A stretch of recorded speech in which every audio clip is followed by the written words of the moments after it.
Espíritu Santo. Amén.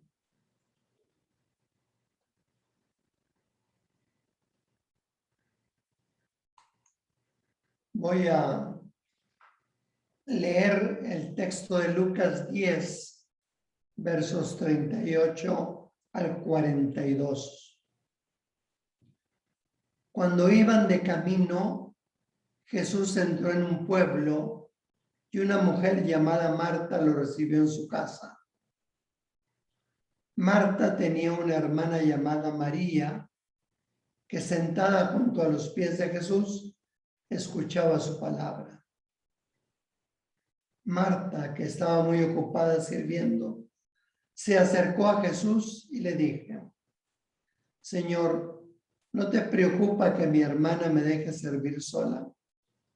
Tienes que decirle que me ayude. Jesús le respondió: Marta, Marta, tú te preocupas y te inquietas por muchas cosas, pero una sola es necesaria. María eligió la mejor parte, la que nunca le será quitada. Palabra del Señor. Gloria a ti, Señor Jesús. Este texto nos da pie para entrar en el tema de la escucha de la palabra en Lucas.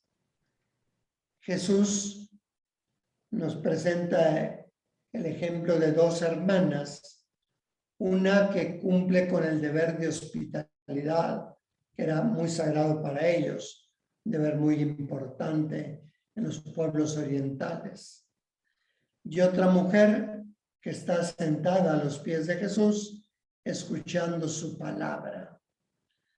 Y Marta le reclama a Jesús que si no le importa que la deje sola en el quehacer. Y Jesús le responde: Marta, Marta, tú te preocupas y te inquietas por muchas cosas, pero una sola es necesaria. María eligió la mejor parte, la que nunca le será quitada. Alguien podría pensar, quizá es un dilema que pone Jesús entre el servicio al prójimo, la hospitalidad y la escucha de la palabra. Pero no se trata de ponerlo así, porque el pasaje que precede a este encuentro de Jesús con estas dos hermanas es la parábola del buen samaritano, y que termina diciéndonos, o sea, cuando el legista le había preguntado: ¿quién es mi prójimo? Jesús le hace una pregunta distinta. Dice: ¿cuál de estos tres te parece que se comportó como prójimo del hombre que cayó en manos de los ladrones? Él se comportó como prójimo. ¿Quién se comportó como prójimo? No fue el sacerdote ni el levita, que venían del templo, pero dieron un rodeo al ver al hombre tirado. Fue el samaritano, el que no es bien visto por los judíos, quien se acercó y tuvo compasión de él. Entonces, esa escena termina. Entonces Jesús le dijo: tienes que ir y hacer lo mismo. O sea, ya se supone el compromiso, pero Jesús resalta que por encima del compromiso está la escucha de la palabra de Dios. No está desligada del compromiso, pero es más profunda la escucha de la palabra de Dios. Sentarse a los pies significa ser discípulo o discípula de Jesús. Pablo dice que él fue educado a los pies de Gamaliel. O sea, fue discípulo de Gamaliel.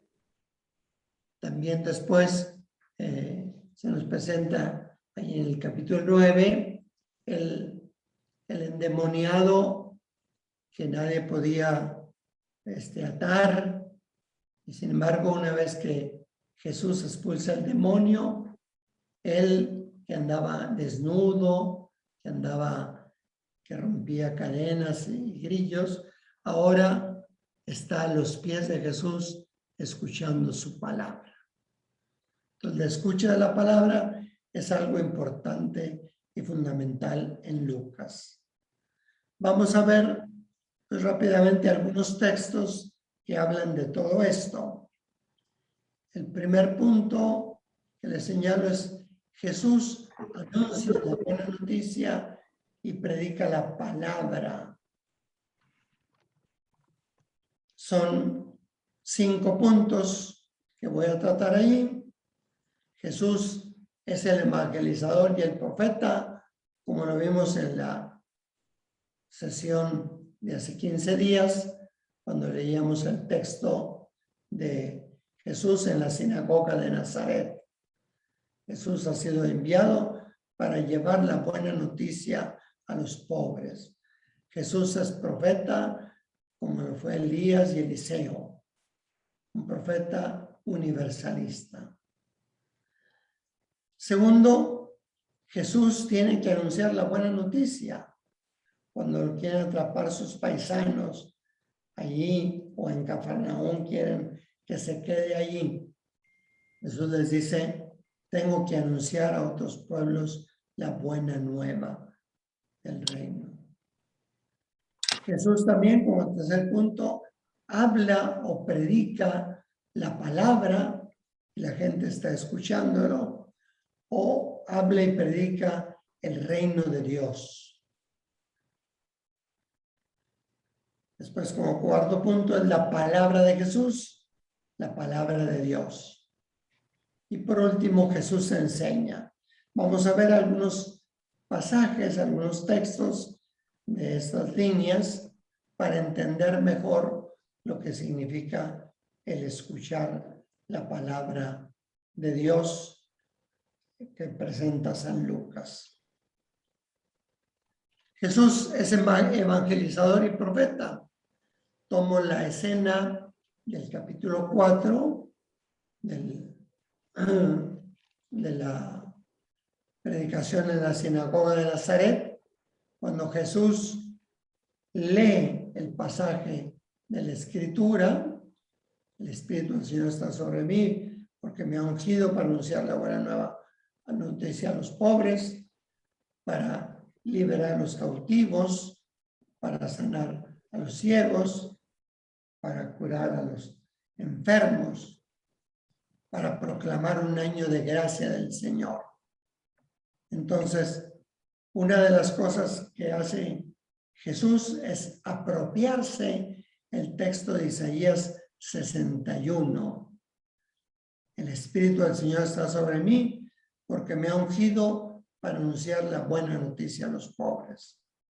Jesús lee el texto y después va a comentar el mismo: esta escritura que acaban de oír se ha cumplido hoy entre ustedes. Y ahí mismo, en esa escena de la sinagoga de Nazaret, que es muy peculiar de San Lucas, tenemos el hecho de que es un profeta. Jesús dice: ningún profeta es aceptado en su propia tierra. Y él se compara con los profetas Elías y Eliseo. Elías y Eliseo en su actividad fuera de los límites de Israel. Pues es profeta para todas las naciones, para todos los pueblos. Eso va a ser Jesús en el Evangelio de San Lucas. Ese es el primer punto. Segundo, Jesús anuncia la buena nueva o la buena noticia del reino de Dios. Cuando, precisamente después de lo de la sinagoga de Nazaret, cuando está con los de Cafarnaúm y todo, pues Pedro va y se acerca y dice que lo están buscando la gente. Y Jesús no se queda allí, o sea, no busca la satisfacción con esa gente que ya lo escucha, sino dice: también debo anunciar la buena noticia del reino de Dios en las otras ciudades, porque para eso he sido enviado. O sea, la misión de Jesús es anunciar esa buena noticia del reino de Dios a todos los pueblos, no nada más en su tierra o en Cafarnaúm, sino en todas las ciudades de los israelitas y también en ciudades fuera de Israel. Después hay un comentario que hace el autor, el evangelista, donde dice, la ley y los profetas, hablar de la ley y los profetas, hablar de lo que nosotros llamamos Antiguo Testamento. Ellos dividían la Biblia, ley, profetas y escritos. Pero en el Nuevo Testamento y en la vida ordinaria muchas veces ellos hablaban solo de la ley y los profetas, que eran los libros que se leían en la sinagoga de los judíos. Entonces dice, la ley y los profetas llegan hasta Juan el Bautista. Desde entonces se anuncia la buena noticia del reino de Dios y todos luchan por entrar en él. O sea, divide el periodo anterior al ministerio de Jesús, es todavía el periodo de la ley y los profetas, el periodo de preparación al ministerio de Jesús. O sea, el Antiguo Testamento llega hasta Juan el Bautista. Desde ahí se anuncia la buena noticia del reino de Dios. Pues Jesús viene a anunciar esa buena noticia del reino de Dios. También en otros lugares se habla de que Jesús habla o predica, ya sea la palabra o el reino. Por ejemplo, cuando va a ser el llamado de los primeros discípulos, que es en el milagro del mar, dice, en una ocasión, empieza el texto, Jesús estaba a orillas del lago de Genesaret y la gente se agolpaba en torno a él para escuchar la palabra de Dios. O sea, la gente se reúne, se agolpa, está ahí atenta a la palabra de Dios. La palabra de Dios proclamada por el mismo Jesús. Después de que termina Jesús de predicar esa palabra de Dios, en la barca sigue hacia adentro del mar, o sea, del lago de Galilea, y allí va a ser el primer milagro que realiza Jesús junto con los que van a ser sus discípulos. Todavía no son discípulos, ellos van a empezar a ser sus discípulos. Se habla de Pedro, Santiago y Juan. Luego otro texto nos dice, la muchedumbre lo supo y lo siguió. Jesús los recibió, les habló del reino de Dios y sanó a los que tenían necesidad de ser curados. O sea, la doble actividad de palabras y obras. Les habló del reino de Dios, pero como señal de ese reino de Dios, sanó a los que tenían necesidad de ser curados. En la acción, pues, predicadora de Jesús y la acción curadora de parte del mismo Jesús. ¿La palabra es de Jesús o es de Dios? Por ejemplo, les dice, escuchen bien esto que les digo. O sea, debemos estar atentos a oír la voz de Dios, a descubrir lo que Jesús nos dice, lo que Jesús nos ordena, lo que Jesús nos pone delante de nosotros como el proyecto de Dios.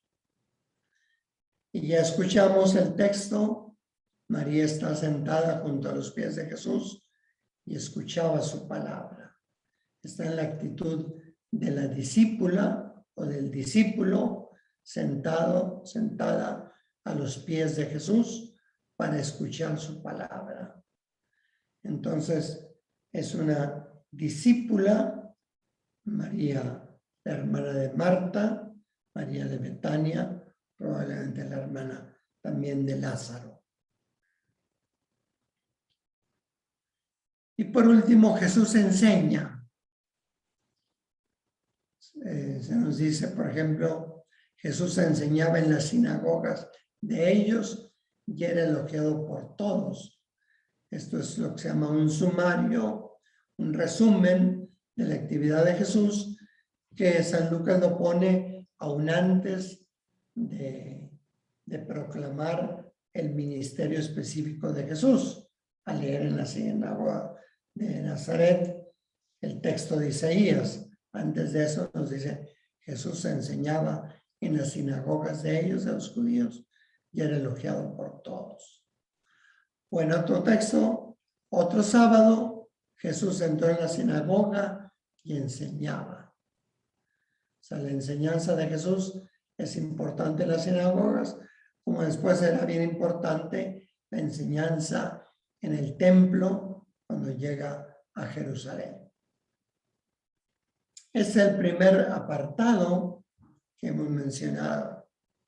Jesús anuncia la buena noticia y predica la palabra.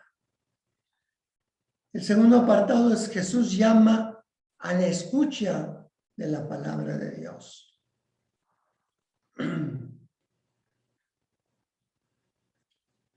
Jesús llama a la escucha de la palabra de Dios y a la palabra suya.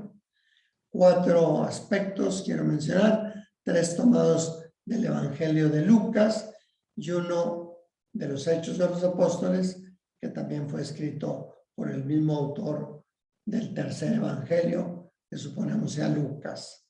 Pero es la misma persona la que escribe el tercer Evangelio y los Hechos de los Apóstoles. Primero recordar la parábola del sembrador, luego la necesidad del escucha y puesta en práctica de la palabra, y el verdadero discípulo escucha la palabra de Dios, y luego ver en los Hechos de los Apóstoles algunos rasgos de esa palabra de Dios que Jesús predica. Primero empezamos con la parábola del sembrador. En el capítulo 8, San Lucas nos presenta la parábola del sembrador.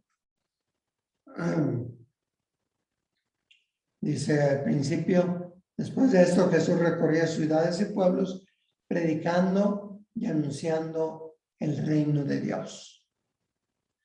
Y luego presenta, bueno, pone que lo acompañaban no solo los 12, sino algunas mujeres, una cosa peculiar, que lo acompañaban en su ministerio y además se habían convertido en servidoras de ellos en las mesas. O sea, aportaban también su dinero para el servicio del grupo de Jesús y sus apóstoles. Y luego pone la parábola del sembrador.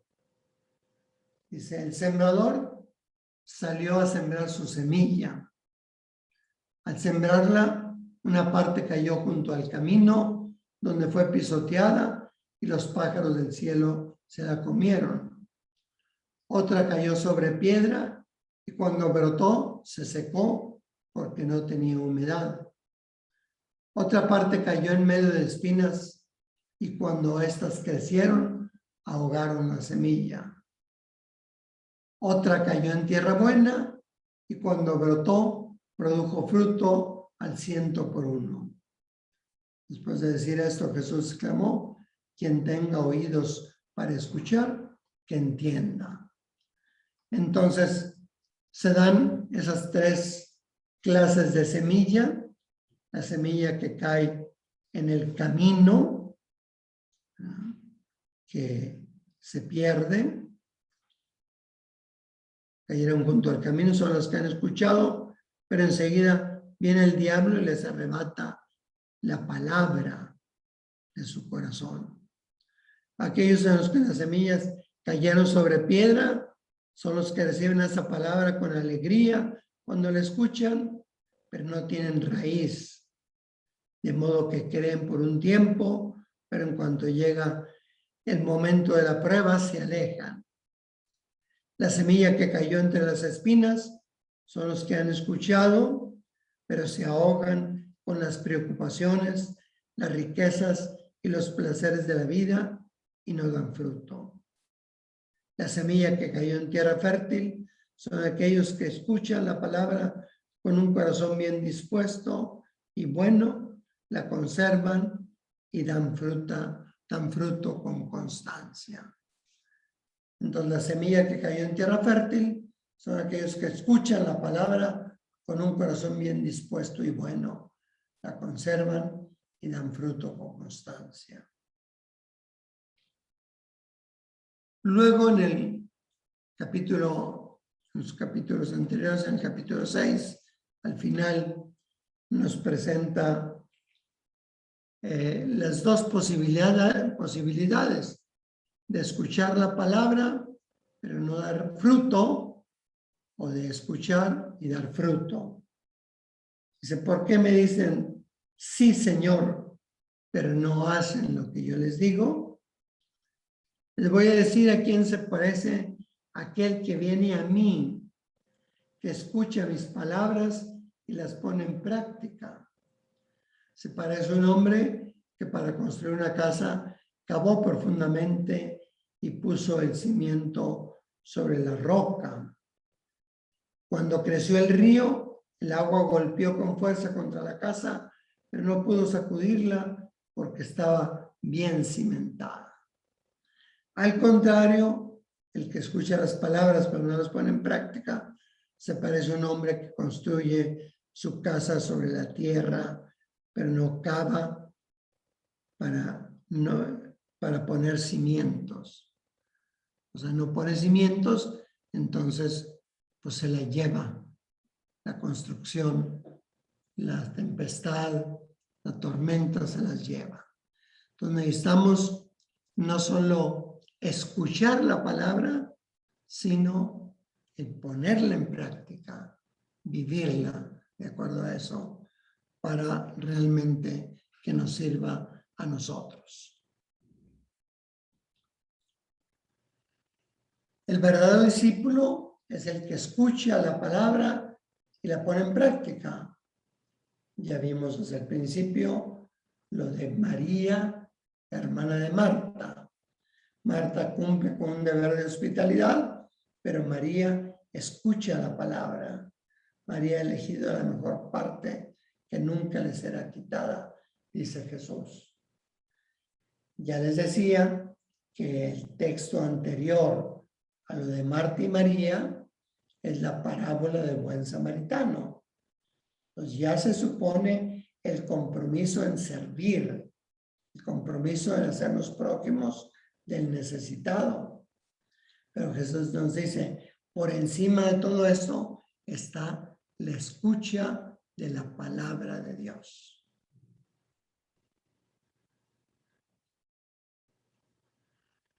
Algunos rasgos de la palabra en los Hechos de los Apóstoles. Hay un estribillo que se repite más o menos con palabras similares. En el 6:7 la palabra de Dios se difundía. En 12:24 la palabra de Dios crecía y se difundía. En 19:20 la palabra del Señor crecía y se fortalecía por el poder del Señor. Y en 13:49 es algo similar, la palabra del Señor se difundía por toda la región. Así como el niño Jesús, se ha hablado de que va creciendo, por ejemplo, después de que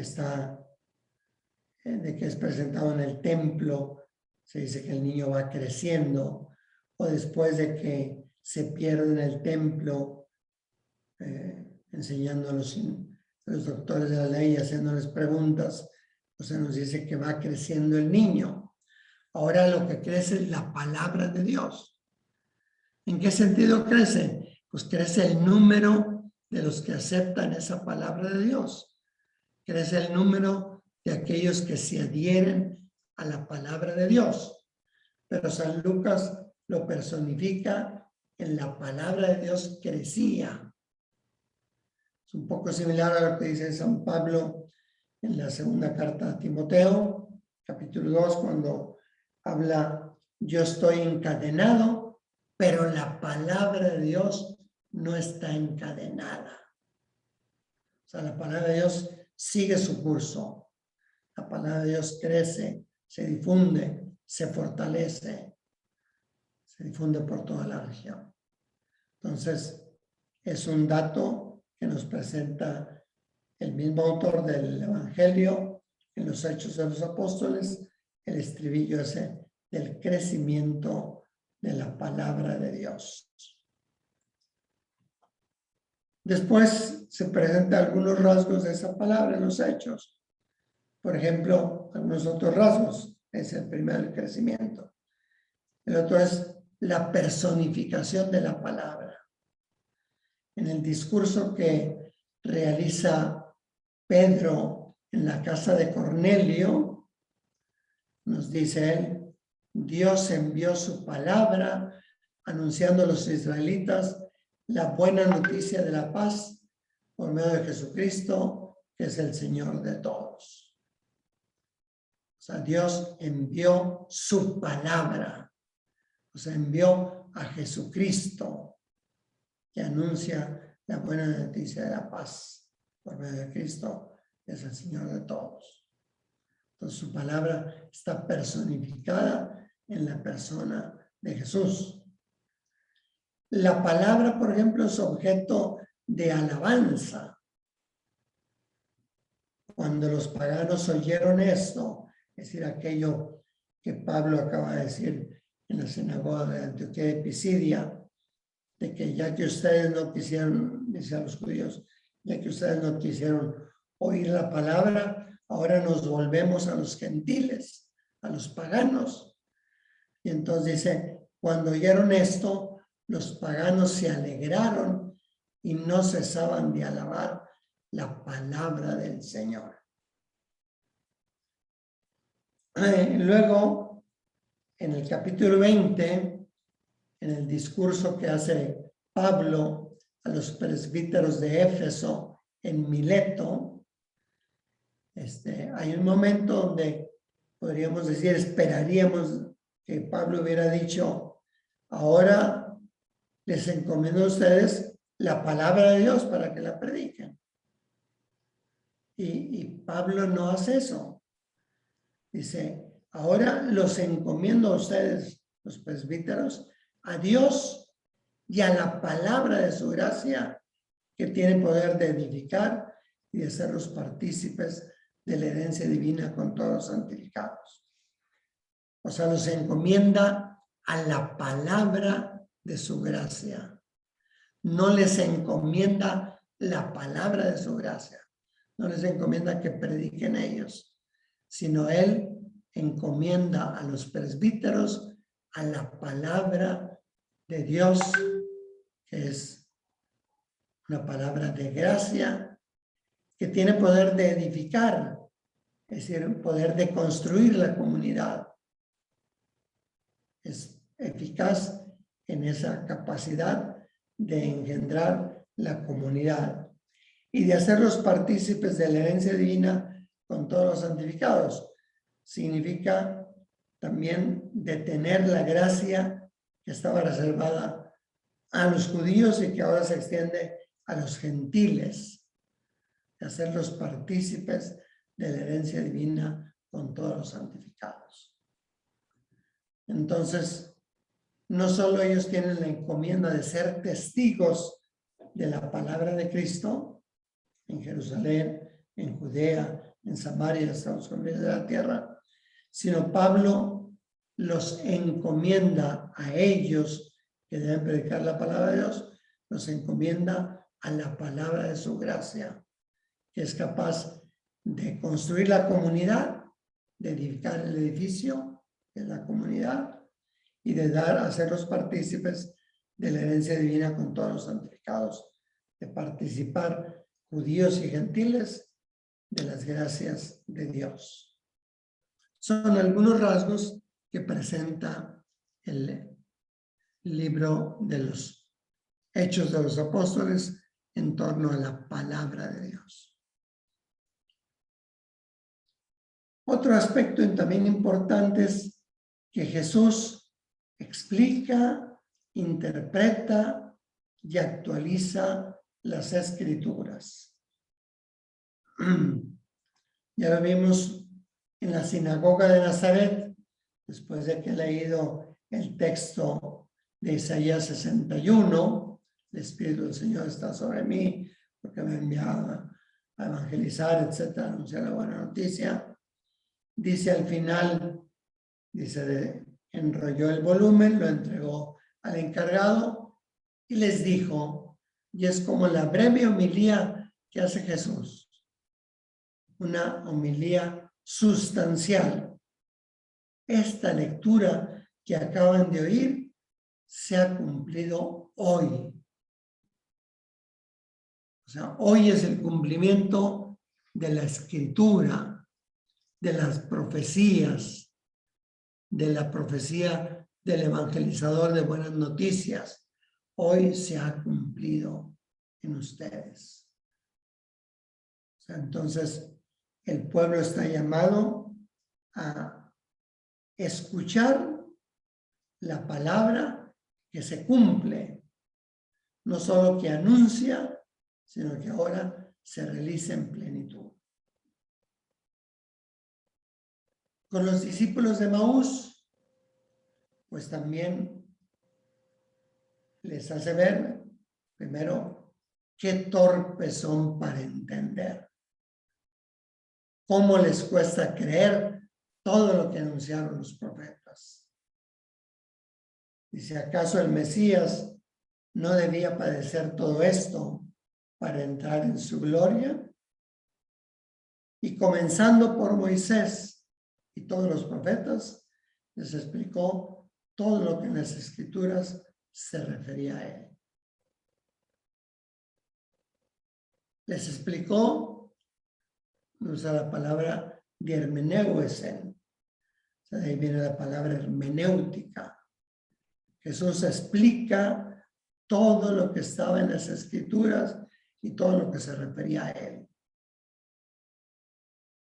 Y los discípulos de Maús, cuando Jesús parte el pan y en ese momento se nos da el pan y desaparece, dicen ellos, ¿acaso no ardía nuestro corazón cuando nos hablaba en el camino y nos explicaba las Escrituras? O sea, la palabra que explica las Escrituras es la misma palabra de Jesús. Por eso nuestro corazón ardía cuando él hablaba en el camino, nos explicaba las Escrituras. Nada más aquí les recuerdo el Domingo de la Palabra de Dios, que se empezó a celebrar hace 2 años. Pues el primer spot que hizo la Santa Sede, esto viene del Vaticano, es poner a Jesús en medio de una pareja de discípulo y discípula. Porque de uno se dice el nombre, es Cleofás, y del otro discípulo o discípula no dice el nombre. El Papa quiso que fuera una mujer. Era pues normal, podría ser la esposa de Cleofás, o sea, 2 discípulos que van por el camino discutiendo lo que ha sucedido en Jerusalén. Entonces esto también es muy alentador, que la escucha de la palabra de Dios pues está también presente en todas las personas, varones y mujeres. Insisto, el texto de Lucas Más habla de 2 discípulos y de uno da el nombre de Cleofás. Del otro lo deja así en el anonimato. Entonces, por eso se eligió lo de la mujer, que es también posible, máxime en el Evangelio de Lucas, que es tan importante el papel de la mujer. Y luego, también cuando los discípulos de Maús llegan con los demás que están allí reunidos, no solo los 11, sino los demás miembros de la comunidad, así dice el capítulo 24 en el verso 33. O sea, no es nada más la presencia de los 11, como estamos acostumbrados, sino en el verso 33 dice: y en ese mismo instante se pusieron en viaje y regresaron a Jerusalén los 2 discípulos de Maús. Allí encontraron reunidos a los 11 y a los demás que estaban con ellos. Y a los demás que estaban con ellos.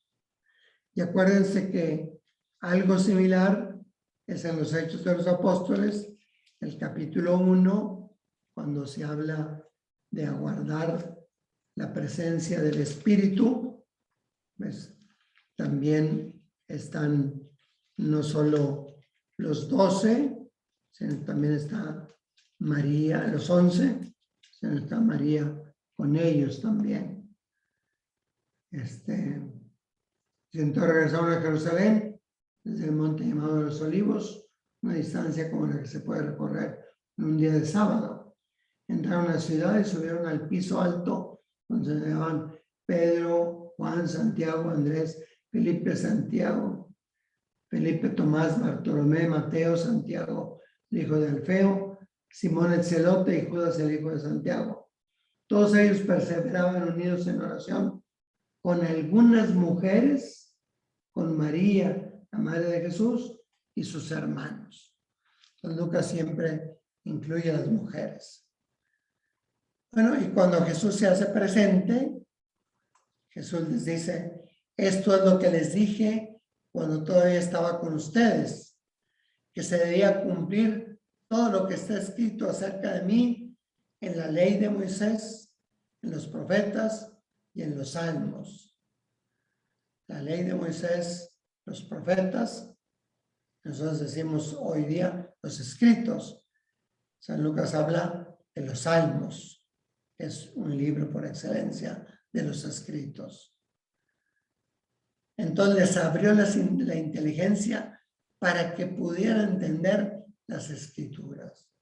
Digo, está escrito que el Mesías iba a padecer y resucitar al tercer día entre los muertos. Y comenzando por Jerusalén, se iba a predicar en su nombre, la conversión y el perdón de los pecados a todas las naciones. Entonces Jesús está interpretando las escrituras que ha escuchado, está interpretando las escrituras, todo el Antiguo Testamento, a la luz de su persona.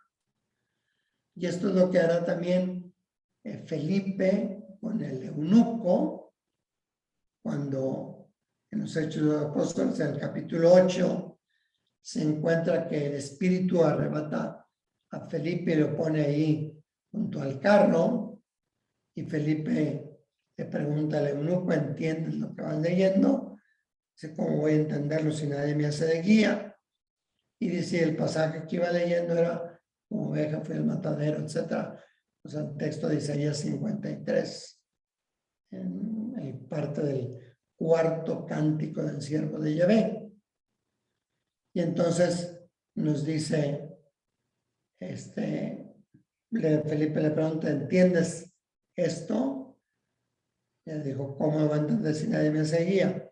Después dice, el pasaje que iba leyendo era este. Y luego le hace otra pregunta el eunuco a Felipe: te ruego me digas de quién dice esto el profeta, de sí mismo o de otro. Y entonces Felipe, partiendo de ese texto de la Escritura, le comenzó a anunciar la buena noticia de Jesús. O sea, las escrituras del Antiguo Testamento lo llevan hacia Jesús. Entonces, es lo que decimos en la plegaria eucarística, que Él nos explica las escrituras como hizo con los discípulos de Maús o con todos los discípulos. Muy bien. Entonces Jesús interpreta y actualiza las escrituras. Actualiza, hoy se ha cumplido esta escritura. Interpreta todo lo de la ley y los profetas para que lo entiendan ellos de lo que el Mesías tenía que padecer para entrar en su gloria. El último punto así bíblico, después viene una conclusión, es la Virgen María, prototipo del discípulo o discípula que escucha la palabra de Dios.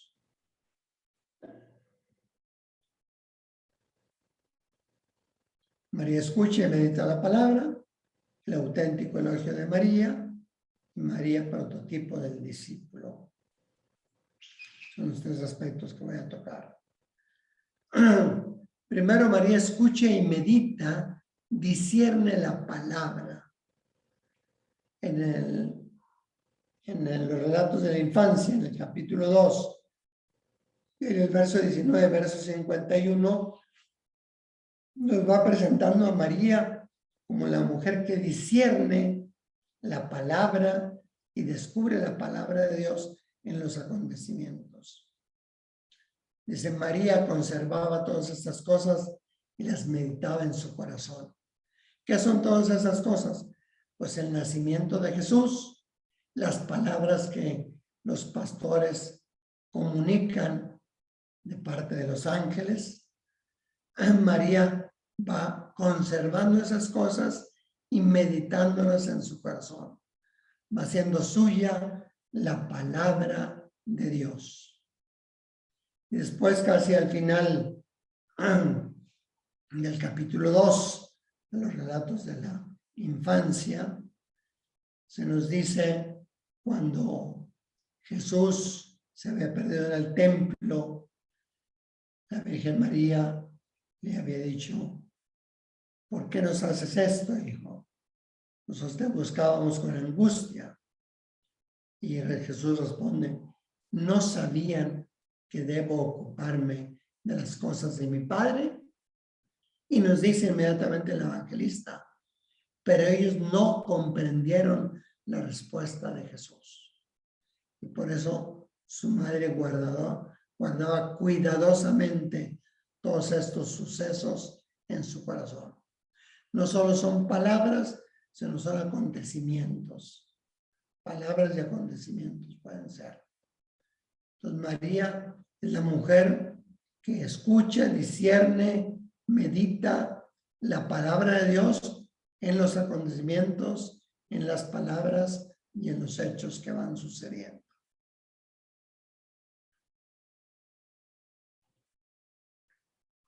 Por eso el auténtico elogio de María está en el capítulo 8, ahí donde está precisamente la parábola del sembrador. Un poquito después aparece el elogio de María.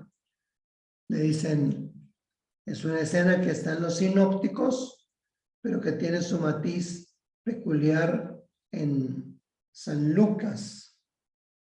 El capítulo 8 dice, la madre y los hermanos de Jesús fueron a verlo, pero por causa de la multitud no pudieron llegar hasta donde él estaba.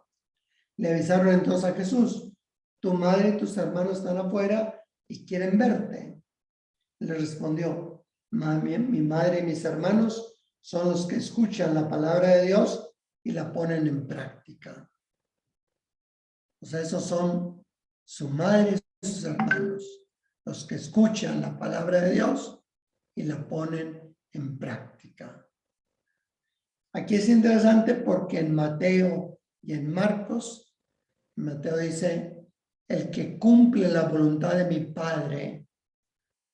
En Marcos, el que cumple la voluntad de Dios. Y acá, el que escucha la palabra de Dios. En el fondo es lo mismo, pero Lucas va a insistir en la escucha de la palabra de Dios. Y además está en el capítulo, solo en San Lucas, en el capítulo donde aparece la parábola del sembrador.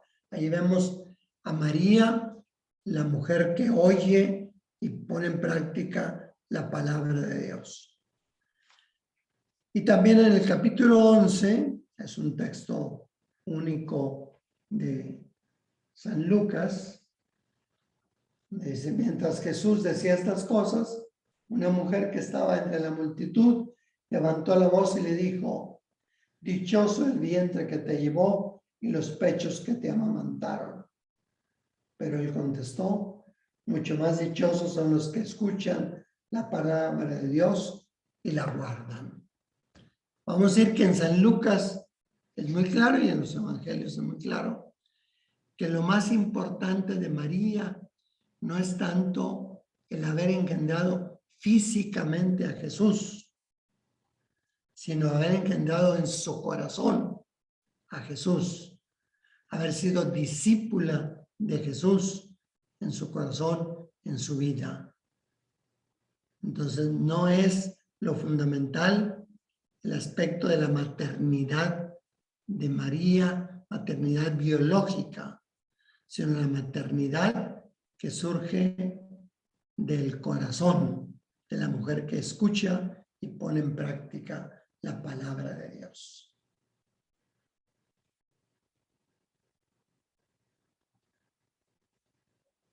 También María se convierte en prototipo, en imagen, en modelo del discípulo en muchos otros aspectos que están conectados con la palabra de Dios. Por ejemplo, en su entrega fiel. Al término de la anunciación, va a decir María, aquí está la servidora del Señor, que se haga en mí lo que tú dices. O sea, María no llega a comprender todo el alcance de lo que significará ser madre del Hijo de Dios. No sabe las dificultades por las que va a pasar. No sabe el progreso en su propia fe. Sin embargo, ella dice, aquí está la servidora del Señor, que se haga en mí lo que tú dices. Es una entrega de María y es una entrega fiel, permanente. No es nada más la entrega así espontánea de unos momentos, sino la mujer que va creciendo en la fe y que va escuchando y cumpliendo la voluntad de Dios. Aquí está la servidora del Señor, que se haga en mí lo que tú dices. Luego también el aspecto de servicio. Cuando María escucha que tu pariente Isabel, que es estéril, ya va en el 6º mes de su embarazo, María corre presurosa a visitar a Isabel. Y el Evangelio nos dice que va a estar como 3 meses con ella. O sea, María va a servirla en sus últimos meses de embarazo.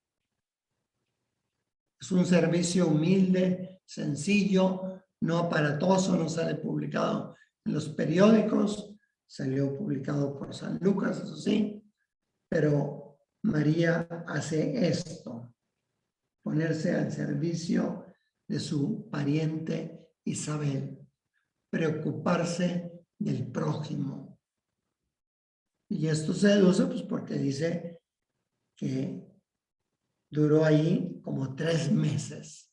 No fue a llevarle así la buena noticia, yo soy la madre del Salvador, ni fue siquiera a indagar cómo le iba en el parto a Isabel, sino fue a ayudarla en ese momento, en el embarazo. Luego la fe, que es lo que le dice Isabel cuando llega María. Dichosa tú que has creído, porque ahora se cumplirá todo lo que te fue anunciado de parte del Señor. Yo quiero hacer alusión a es capítulo 2, versos 48 y 50, 48 al 50, porque pues a veces nos olvida este aspecto del crecimiento de la fe de María. Dice, cuando sus padres lo vieron a Jesús, o sea, en el templo, estaba en medio de los doctores, quedaron sorprendidos y su madre le dijo, hijo, ¿por qué nos has hecho esto? Tu padre y yo te hemos buscado con angustia. Y él les respondió, ¿por qué me buscaban? ¿No sabían que yo debo estar en las cosas de mi padre? Pero ellos no entendieron lo que Jesús les decía. O sea, no entendieron lo que Jesús les decía. Por eso su madre guardaba cuidadosamente todas esas cosas en su corazón. O sea, la fe de María va progresando. No es que porque es la madre del Redentor ya va a entender todo. No, va creciendo la fe. Luego la oración que hace, pues, cuando canta el Magnificat, que es en el fondo unirse, primero fijarse en la humildad de su esclava, donde ha hecho maravillas el Señor. Y luego adelantar un poco lo del reino de Dios. O sea, estos no los poderosos, exaltados, humildes, etc. Es lo que hace María, lo que Jesús va a anunciar y predicar. O María cuando está reunida ya después de la resurrección de Cristo con los demás discípulos, las demás mujeres, aguardando el Espíritu en oración. Es la oración de María. Pero María también será asociada al misterio pascual de su Hijo. Es lo que le dice el anciano Simeón cuando ya dirigiéndose a María. Bueno, primero al respecto del niño. Mira, este niño está puesto para que muchos caigan y se salven en Israel, y como un signo que provocará enfrentamientos, para que queden de manifiesto las intenciones de muchos. Y a ti una espada te traspasará el alma.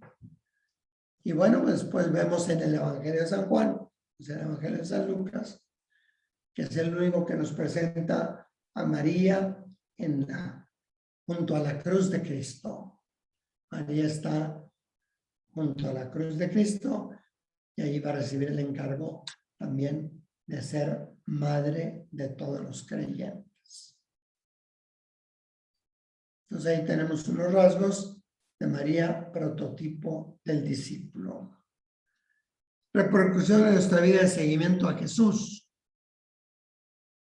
La revelación es un diálogo y es un encuentro de amor y comunión.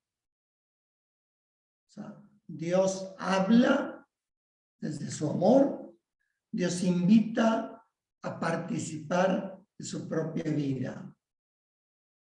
Jesús nos ha venido a hacer presente esa palabra de Dios, esa invitación de Dios. El ser humano está llamado a escuchar, a responder, a aceptar, como hizo María, la discípula modelo.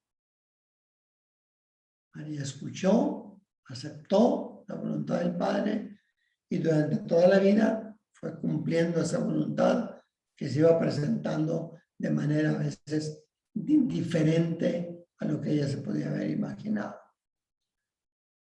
Segundo, la actitud de toda la iglesia es la que refleja en el concilio en la Dei Verbum 1. O sea, la palabra de Dios la escucha con devoción y la proclama con valentía el Santo Concilio. O sea, todos estamos llamados a escuchar fielmente la palabra y a proclamarla valientemente.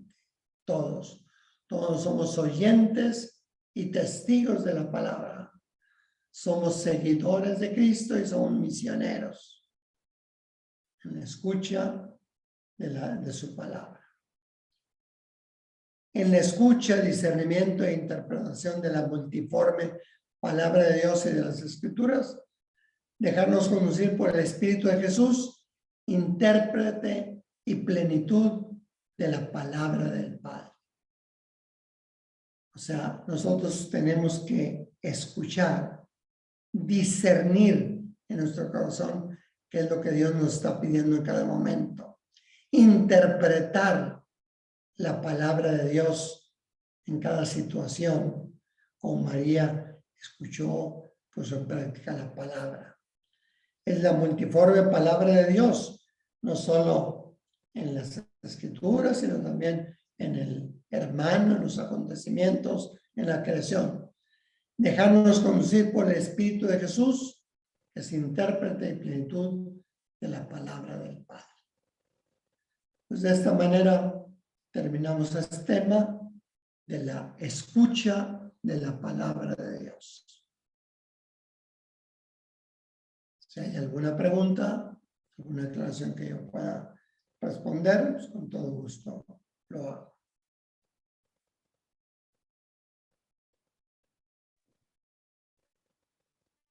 Si alguien tiene una pregunta y quiere abrir su micrófono para hacerla directamente al Padre, adelante.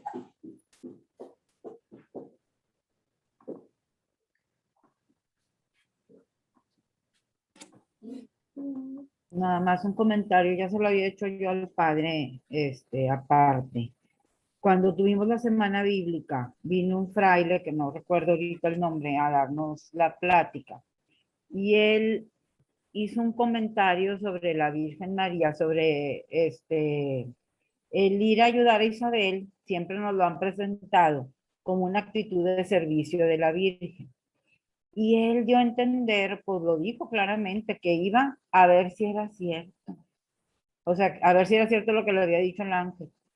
Y luego nos comentaban, bueno, que también iba pues para ver cómo estaba todo el asunto de los bebitos y todo, ¿verdad? De ver cómo era claro, ayudar a su prima y también que le sirviera de práctica. Pero lo que el fraile nos decía, que a mí me llamó mucho la atención y sí me gustaría que lo aclarara el padre aquí a todos los que estamos escuchando, es esa actitud que a mí pues, se me hizo que no estaba tan, o sea, se me hizo un poco fuera de lugar, pero pues yo no sé nada, ¿verdad? Era un fraile muy estudioso del griego y que así como si fuera filólogo, desmenuzando las palabras, ¿verdad? Y sí me gustaría nada más saber cuál es su opinión, padre, padre Carlos Juntos.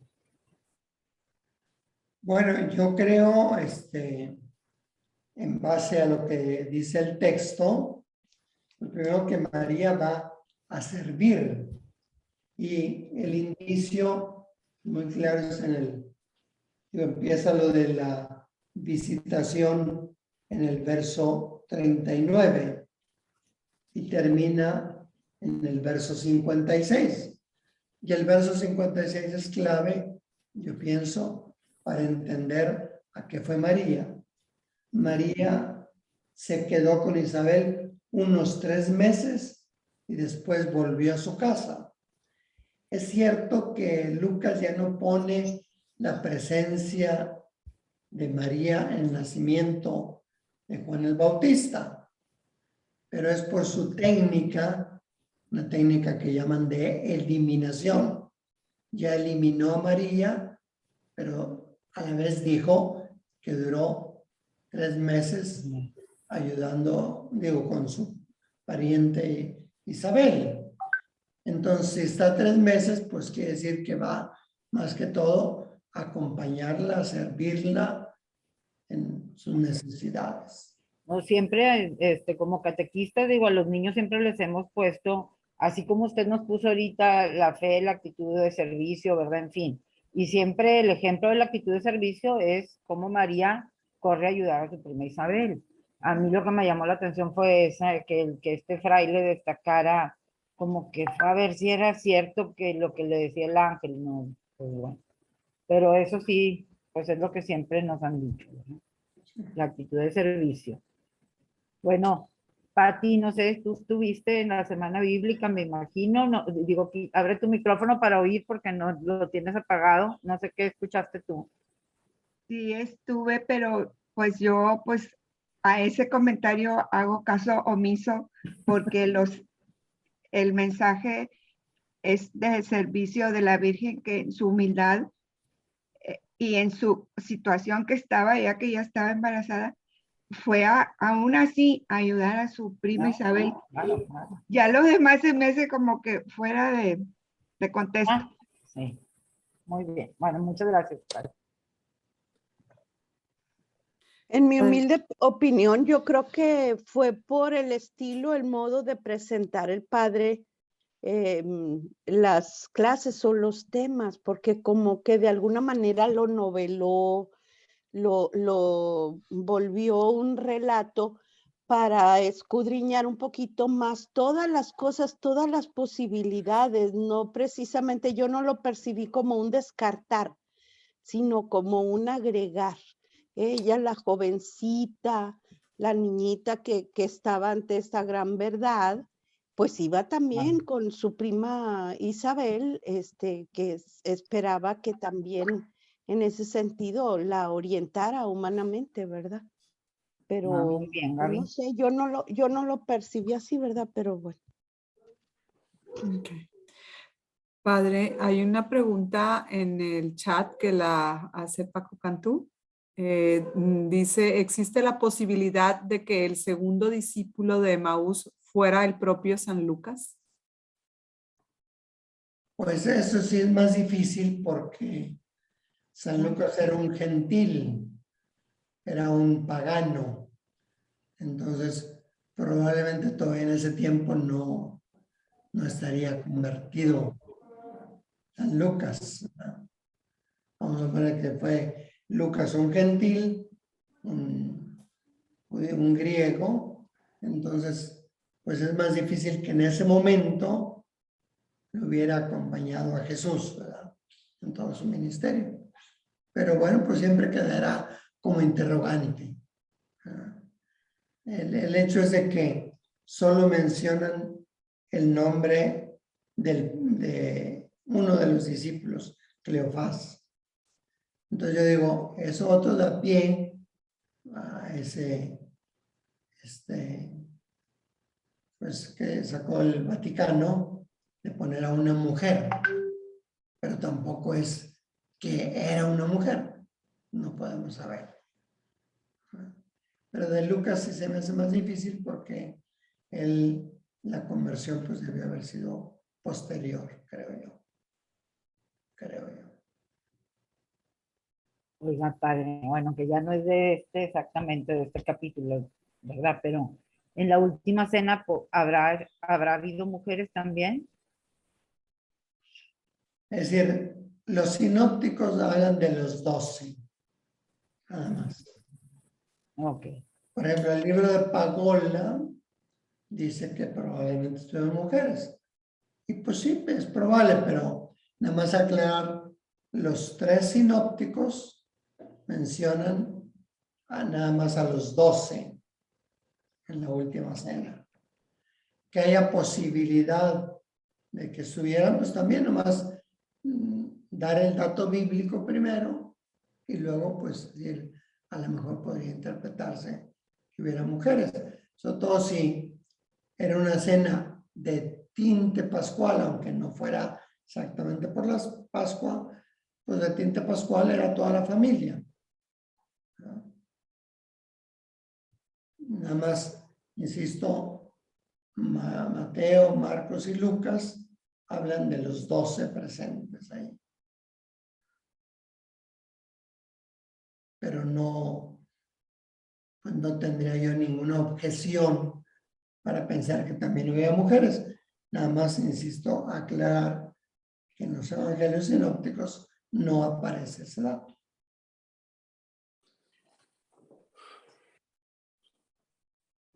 Gracias, Padre. Pues bueno, respetando el tiempo del Padre y de todos, son las 9:09. No sé si haya algún otro comentario. Pues si no, igual y con esto cerramos. Padre Juan Carlos o Padre Gerardo, no sé si quieren dar las gracias o agregar algo. Muchas gracias, Padre Carlos Junco. Gracias a todos por participar. Me da gusto escucharlo, Padre, pues escuchar de sus palabras, este repaso, particularmente pues esa encomendación a la palabra de Dios de los presbíteros de Éfeso en la despedida de Pablo, pues es muy bonito volver a escuchar y juntos pues ahondar. Les agradezco a todos. Muchas gracias, Padre. Muchas gracias. En nombre del Padre, del Hijo y del Espíritu Santo. Amén. Amén. Muchas gracias. De nada. Padre, buenas noches. Buenas Buenas noches. noches. Buenas noches. Gracias. Pues nos vemos la próxima semana a las 8 en esta misma liga. Gracias. Gracias a Gracias y todos. qué Buenas bueno noches. que Buenas ya está noches. mejor de salud, padre.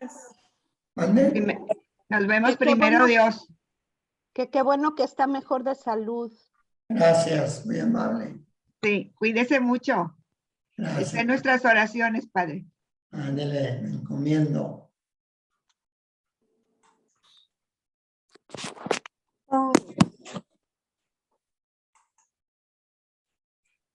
Listo, Padre, gracias.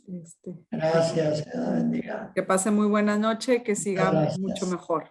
Gracias. Buenas noches. Muchas gracias.